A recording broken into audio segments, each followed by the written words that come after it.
کبھی کبھی کیا ہوتا ہے کہ نماز، روزہ، حج، زکوٰۃ یہ ساری چیزیں ہیں، لیکن وہ اصل جو جوہر ہے، جو خدمت خلق کا، جو معاشرے کو اوپر لانے کا، جو ایک دوسرے کے درد کا، کہ جہاں پر ہم ایک معاشرتی زندگی بھی گزار رہے ہیں، یہ ہماری انفرادی زندگی ہے.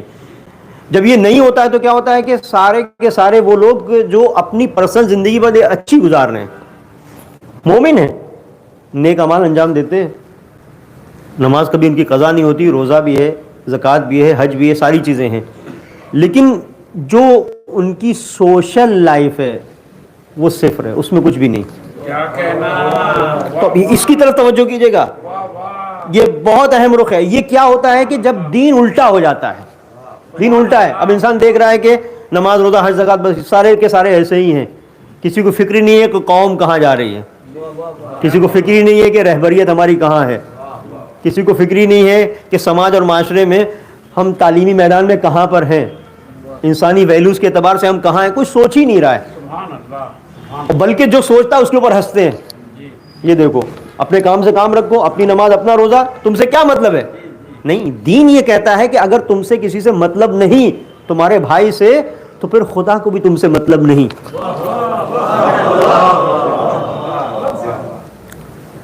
تو میں مثال میں نے کہا کہ آپ کی خدمت میں عرض کروں کہ کہیں میں نے پڑھا تھا کہ ایک زمانے میں ایک لومڑی کہیں سے گزر رہی تھی، ایسی جگہ پھنسی کہ اس کی دم کٹ گئی، لومڑی کی دم کٹ گئی. تو دوسری لومڑی نے دیکھا کہ دم کٹی ہوئی ہے، کہا یہ کیا ہوا تمہیں؟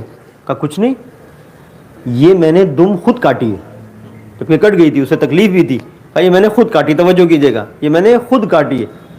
یہ تمثیلی داستان ہے کہ تم نے خود کاٹی، کیوں؟ کہا کیا دم کی وجہ سے بڑی پریشانی ہوتی تھی، کہیں پھنستی تھی، کہیں کچھ ہوتا تھا، کہیں کچھ ہوتا تھا. اب میں ایک دم آزاد ہوں، بالکل جیسے میں اڑ رہی ہوں، یہ اتنا اپنے آپ کو ہلکا محسوس کر رہی ہوں. دوسری نے دیکھا کہ اچھا ایسا ہے، تو چلو ہم بھی کاٹ لیتے ہیں. ہاں کاٹ لو. تو اس نے بھی کاٹ لی، تو جوش میں کاٹ تو لی دم. اب اس کے بعد جب تکلیف ہوئی تو اس کے پاس آئی کہ دیکھو بڑا درد ہو رہا ہے، تم تو کہہ رہی تھی بڑا ہم سکون سے محسوس کر رہے ہیں، آرام محسوس کر رہے ہیں، تو بڑا تھا. دیکھو درد ورد جو تمہیں ہو رہا ہے مجھے بھی ہو رہا ہے، لیکن خاموش رہو، کسی سے کہنا نہیں ہے. جتنے بھی ہمارا جھنڈ ہے لومڑیوں کا، ان سے اگر کہو کہ درد ہو رہا ہے تو ہمارے اوپر ہنسیں گے. ان سے کہو کہ کوئی تکلیف نہیں ہے، کوئی درد نہیں ہے، بڑے مزے میں ہیں، بہت اچھا چل رہا ہے، بہت اچھا چل رہا ہے، اچھے دن آ گئے. تو یہ جو منزل ہے کہ اچھے دن آ گئے، بہت اچھا چل رہا ہے، توجہ کیجیے گا اس کے اوپر. تو بہت ہم اپنے آپ کو ہلکا محسوس کر رہے ہیں، بہت ہلکا محسوس کر رہے ہیں. تو پھر اور بھی لوگ آئیں گے، پھر وہ بھی اپنی دم کاٹ لیں گے. پھر ہوا یہ کہ وہ جو لومڑیوں کا جھنڈ تھا جس میں سب کی دم ہوا کرتی تھی، اب بہت کم ایسے بچے کہ جن کی دم تھی. اب جن کی دم نہیں تھی ان پر ہنس رہے تھے کہ جن کی دم تھی. دم کیسے ہو؟ تو یہی وہ مرحلہ ہے کہ جو دیندار نہیں ہوتے ہیں ان پہ ہنستے ہیں جو دیندار ہیں. اور خاص طور پر اجتماعی مسائل میں کہ تم کیا کر رہے ہو، اب تم اپنا حج کرو، تم اپنی زیارت کرو، تم سے کیا مطلب ہے اجتماع میں، معاشرے میں کیا ہو رہا ہے. تو یہ ایسا ہی مرحلہ ہے کہ کبھی کبھی ایسا ہوتا ہے کہ فساد اتنا بڑھ جاتا ہے کہ جو صالح افراد ہوتے ہیں ان کے اوپر فسادی ہنستے ہیں، فسادی ہنستے ہیں اور کہتے ہیں سب کچھ تو بہت اچھا چل رہا ہے، خرابی کیا ہے، کچھ بھی ہو سب اچھا چل رہا ہے، ایمان چلا جائے سب اچھا چل رہا ہے، ضمیر بک جائے سب اچھا چل رہا ہے، فکروں کی بولی لگ جائے سب اچھا چل رہا ہے، سب اچھا چل رہا ہے. تو یہ جو منزل ہے اس کے اوپر توجہ کی ضرورت ہے. اس کا مطلب ہماری اجتماعی زندگی بہت اہم ہے، اور اسی لیے جتنی بھی چیزیں ہیں پیغمبر نے نہیں کہا کہ تم اتنی نماز شب پڑھو، نماز شب پڑھو گے، اتنے سجدے کرو گے تو ہمارے ساتھ ہوگے.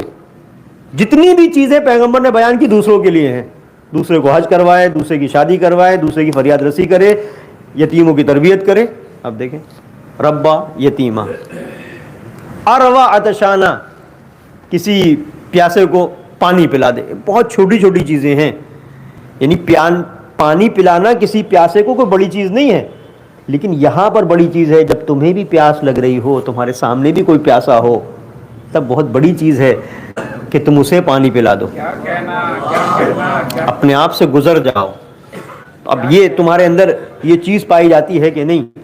اب اغاثہ ملوفہ کے سلسلے سے آپ دیکھیں کہ فریاد رسی کرنے والا ہو جو اغاثہ ملوفہ کسی کی کوئی ضرورت ہے اس ضرورت کو پورا کرنے والا ہوں، اور اگر تم اس منزل پر ہوگے کسی کی ضرورت کو پورا کر رہے ہو تو تم میرے ساتھ محشر میں ہوگے.